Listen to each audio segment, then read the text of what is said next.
Inilabas na ng Independent Commission for Infrastructure ang kanilang interim report kaugnay ng isinasagawang investigasyon sa maanumalyang flood control projects. Sa 19 na pahinang ulat ng komisyon, lumabas sa testimonya ni dating DPWH Bulacan 1st District Engineer Henry Alcantara na si dating Ako Bicol Party List Representative Zaldico ang nasa likod ng aabot sa 35 billion pesos na halaga ng flood control projects mula 2022 hanggang 2025. Ayon kay Alcantara, ilang beses siyang nagdala ng pera bilang advance kay Ko sa mga isinusulong nitong proyekto. Sinabi ni Alcantara na siya ang naghahanda ng kahon-kahong pera para kay Ko na nagkakahalaga ng 30 million pesos hanggang 50 million pesos. Sa huling delivery naman ni dating DPWH Bulacan 1st District Assistant Engineer Bryce Hernandez, bago pumutok ang issue, doon niya nadiskubre na ang bahay ni Ko sa isang exclusive village sa lungsod ng Pasig ay ginagamit lang bilang imbakan ng pera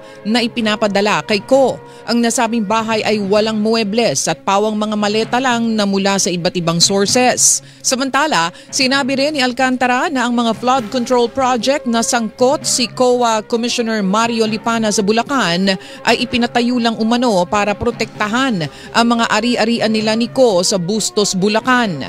Ang namahala sa mga proyektong sangkot umano si Lipana ay ang engineer na itinalaga mismo ni Alcantara.